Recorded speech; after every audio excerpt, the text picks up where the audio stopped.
इस कार्यक्रम के पुण्यार्चक हैं श्री वर्धमान श्वेतांबर स्थानकवासी जैन श्रावक संघ ट्रस्ट, उपाध्याय प्रवर प्रवीण ऋषि चातुर्मास समिति। परमात्मा प्रभु महावीर की निर्वाण कल्याण की अनुत्तर देशना की आराधना का आज सेकंड लास्ट डे है।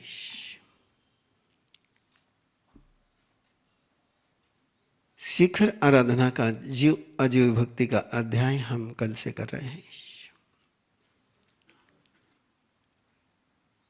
किस लिए कहा तो परमात्मा ने एक बात कही कि जीव अजीव रूपी अरूपी इन सब को सुनकर के,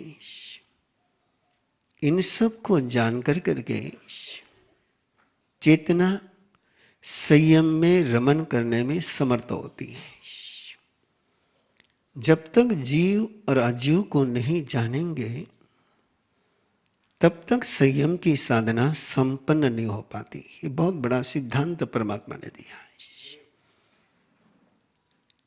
केवल आत्मा को जानकर के कोई संयम में रमन नहीं कर पाएगा। केवल पदार्थ को जानकर के भी कोई संयम में रमन नहीं कर पाएगा। संयम यदि जीवन में आज नहीं है तो उसका मूल कारण है कि व्यक्ति जीव और अजीव को नहीं जानता है। अजीव क्या है, जीव क्या है। जो 36वें अध्याय में केवल तत्व ज्ञान की बात है, केवल बायोलॉजी की बात है। 35 अध्याय में परमात्मा ने मोटिवेशन दिया है, अलग अलग तरीके से, अलग अलग बातों से, कभी विनय के, कभी परिश्रह के, कभी परमंग से, कभी मरण की बात कर करके, कभी प्रमाद की बात करके, कभी अप्रमाद की बात कर करके, कभी बहुश्रुत की बात कर करके, कभी अपथ्य की बात कर करके,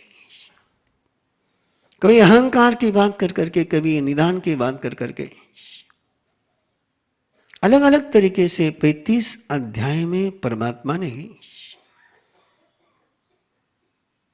मोटिवेशन दिया।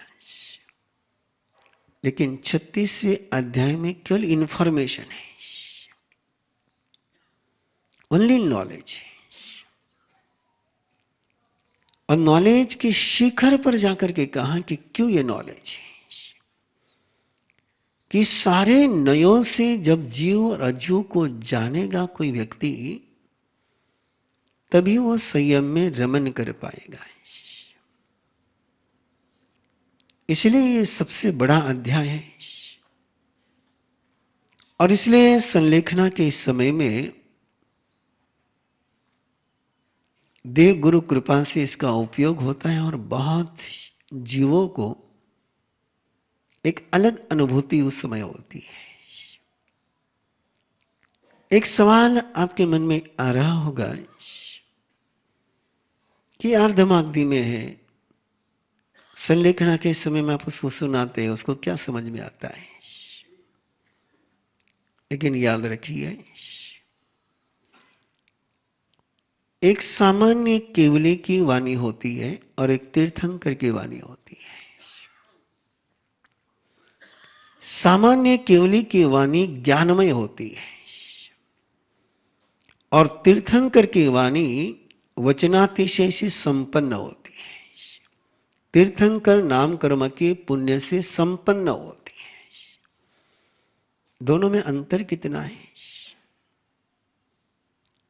एक रास्ते चलते वहां भिखारी भी कहता है दान दे दो पुण्य होगा।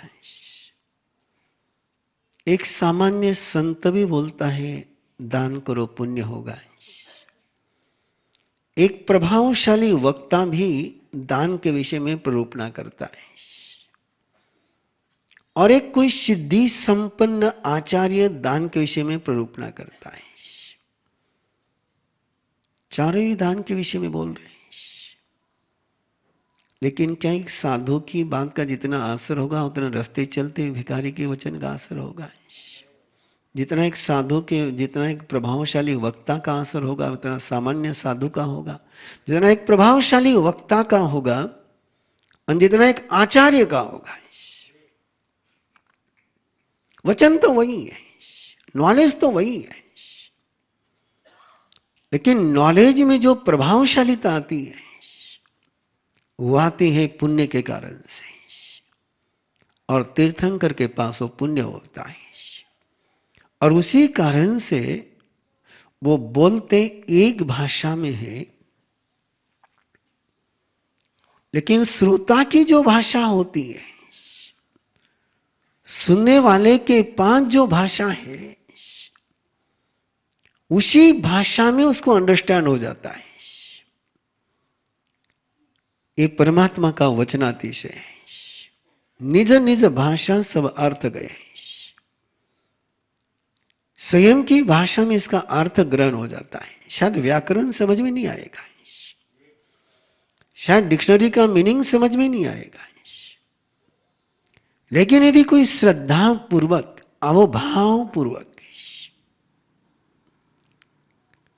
इसकी आराधना करता है, तो इसका जो उसके लिए मतितार्थ है, उसके लिए जो इसका तात्पर्य है, उसके लिए इसका जो मीनिंग है, उसके समझ में आ ही जाता है।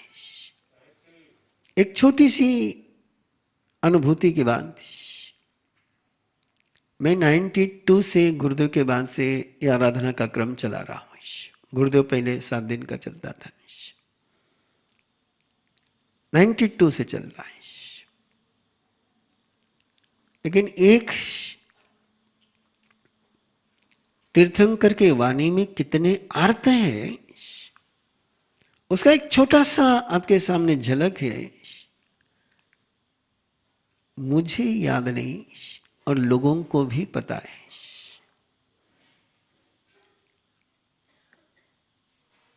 कि आज 31 साल होते आ रहे, 31 ईयर्स, और 31 ईयर में कम से कम 35 बार उत्तराधीन की आराधना सामूहिक रूप से हो गई है। लेकिन एक बार भी ऐसा नहीं हुआ है कि पीछे जो अर्थ बोला गया है वो इस बार बोला गया हो।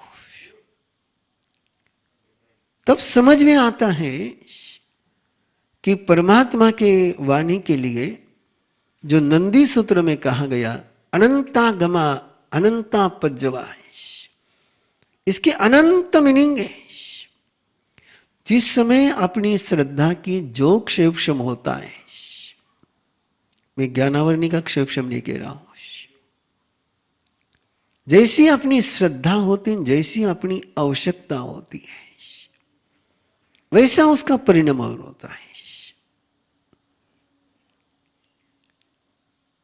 घास पशु खाते हैं, और पशु घास खाते हैं, पशु को कोलेस्ट्रॉल के लिए घी खाने की जरूरत नहीं पड़ती है, लेकिन फिर भी उनकी बॉडी में कोलेस्ट्रॉल बन जाता है। पशु कौन सा कैल्शियम का डाइट करते हैं, लेकिन हड्डियां बन जाती हैं। क्यों? क्यों? उनके अंदर उस प्रकार का स्ट्रक्चर है। अपनी श्रद्धा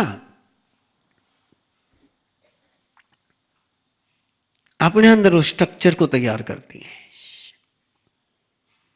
क्यों कहा प्रभु ने पहले, ना दंसनी सनानम, जिसके पास श्रद्धा नहीं है उसको ज्ञान नहीं होता है।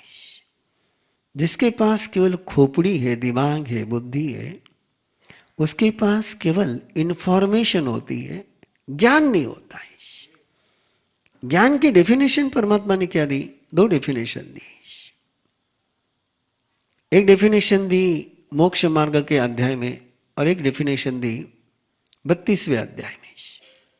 मोक्ष मार्ग के अध्याय में डेफिनेशन देते समय कहा कि नाने न जाना ही भाव है। वो भाव को जानता है, वो विद्यमान को जानता है, जो है उसको जानता है, उसका दिमाग नहीं, उसमें नहीं उलझता है।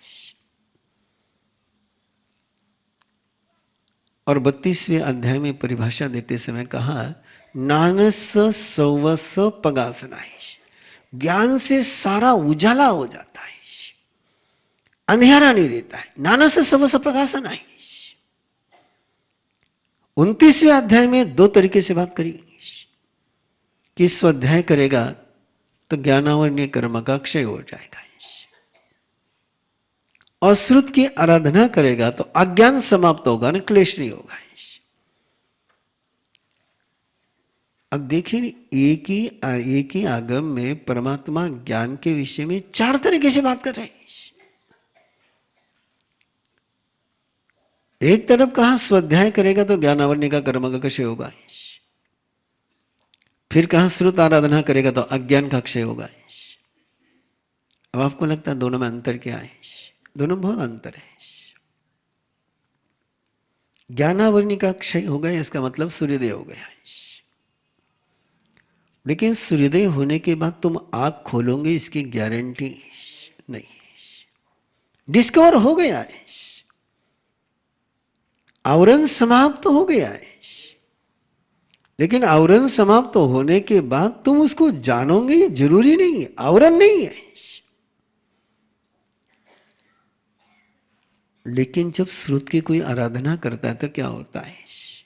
उसका अज्ञान समाप्त हो जाता है। ज्ञान हो ही जाना, अज्ञान समाप्त हो गया तो ज्ञान होना ही होना है, और ज्ञान होगा तो क्लेश नहीं होगा। आपने देखा होगा कई लोग ज्ञानी लोग रहते हैं, उनको परमात्मा ज्ञानी नहीं कहते हैं, लेकिन वो क्लेश करते रहते हैं। परमात्मा कहते हैं क्लेश कर रहा है, इसका मतलब ज्ञान सम्यक नहीं है। जहां क्लेश है वहां ज्ञान नहीं है। वो जो ज्ञान है, ज्ञान से क्लेश कैसे जन्मेगा? और ज्ञान से भी क्लेश जन्मने लग जाए तो फिर क्लेश समापन कौन करेगा? इसलिए परमात्मा ने कहा कि श्रुत आराधना करेगा तो क्लेश नहीं होगा, उसको संक्लेश नहीं होगा, और क्लेश नहीं होगा। आप चले आगे और थोड़ा सा, हम पाप कब करते हैं? हम झूठ कब बोलते हैं? हम गलत काम कब करते हैं? जब अंदर में क्लेश होता है। अंदर में भी क्लेश नहीं हो तो पाप होने की संभावना ही नहीं है। इसलिए परमात्मा कहते कि श्रुत आराधना है, और श्रुत आराधना के लिए यह अनुष्ठान है, ये नॉलेज के लिए अनुष्ठान नहीं है। ये जो कार्यक्रम चला हुआ है, जो चला रहा हो, जो चलता जा रहा है लोगों के श्रद्धा से, सहयोग से, सौभाग से, इसका एक ही उद्देश्य है, एक होली बुक, एक पवित्र ग्रंथ, इसको आप नॉलेज बुक के रूप में मत देखो। इसको यदि आप नॉलेज बुक में देखते हैं तो फिर वो तीर्थंकर की वाणी नहीं रहेगी। ये नॉलेज नहीं है, ये श्रद्धेय ग्रंथ है। थोड़ा सा अंतर और आपके लेवल पर आकर बात कर रहा हूं। राम की मूर्ति है, एक हिंदू उसको देखता है, एक मुस्लिम उसको देखता है, एक क्रिश्चियन उसको देखता है। क्या हिंदू के मन में राम की मूर्ति को देख करके जो अवभाव जन्मेंगे वो मुस्लिम के मन में जन्मेंगे, वो क्रिश्चियन के मन में जन्मेंगे? क्या वो जानता नहीं राम की मूर्ति है? ये नॉलेज है, ये नॉलेज है, उसकी निष्पत्ति नहीं है। वो जानता है कि हाँ ये एक राम की प्रतिमा है या राम का स्टेचू है, लेकिन हिंदू जब उसको देखेगा तो उसको क्या दिखेगा? यस, उसके अंदर श्रद्धा का जन्म होगा, उसके अंदर भक्ति का जन्म होगा। इसलिए इसको आप नॉलेज बुक के रूप में मत देखना, इसको किस रूप में देखना? ये मेरे परमात्मा के दिए हुए अनुत्तर वरदान है। अनुत्तर वरदान के रूप में आप इसको देखोगे तो ही आराधना कर पाओगे। सब फीमेल है, सब फीमेल है, सब मेल है, मेल और फीमेल है दोनों। आप बोलते रहते जेंटलमैन, लेडीज एंड जेंटलमैन, माँ की बॉडी भी फीमेल की है, लेकिन आप उसको नारी कह सकते हो? क्यों? श्रद्धा है। श्रद्धा है तो फीमेल की बॉडी माँ की है, और श्रद्धा नहीं है तो फीमेल की बॉडी फीमेल की है।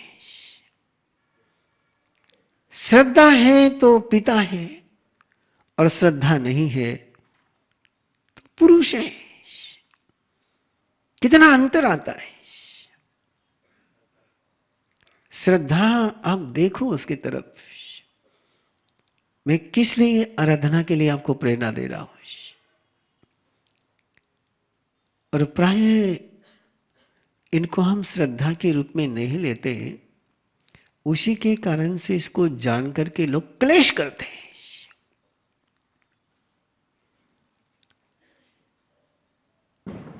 ये जितने भी संप्रदाय बने हुए एक ज्ञान से जन्मे कि अज्ञान से जन्मे, सबसे पास ज्ञान है इसलिए जन्मे। हाँ, सबके पास ज्ञान है। ज्ञान क्या है उनके पास? अरे वो ऐसा कर रहा है, ये गलत है, वो ऐसा कर रहा है, वो गलत है, वो ऐसा कर रहा है, वो गलत है, नहीं मैं सही हूं। जय जिनेंद्र। मेरा नाम नेहा जैन है और मैं अरहम योग की ट्रेनर हूँ। अरहम योग में वो साधना, आसन, एक्सरसाइजेस सिखाई जाती है जिसके माध्यम से हम अपने अंदर की सुप्त और गुप्त ऊर्जा को एक्टिवेट करते हैं। आज के इस तनावपूर्ण जिंदगी में जहां हम काम के भाग दौड़ में लगे रहते हैं, वहीं अपनी मेंटल हेल्थ और इनर सेल्फ को इग्नोर कर देते हैं। अरहम योग में हम अपने माइंड, बॉडी एंड सोल को बैलेंस में लाते हैं, जिससे हमारी छिपी हुई शक्ति अनलॉक होती है। जानिए इस रहस्य को, सीखें और सिखाइए। गुरुदेव ऋषि प्रवीण द्वारा सिखाया गया ये 6 महीने का कोर्स आप ज्वाइन कर सकते हैं 9 जनवरी 2024 से। जुड़िए हमारे साथ दुनिया के कोई भी कोने से ऑनलाइन क्लास के द्वारा रात 8:30 से 10 बजे। Be the change maker, join us today. धन्यवाद। इस कार्यक्रम के पुण्यार्चक हैं श्री वर्धमान श्वेतांबर स्थानकवासी जैन श्रावक संघ ट्रस्ट, उपाध्याय प्रवर प्रवीण ऋषि चातुर्मास समिति, महावीर भवन, इंदौर।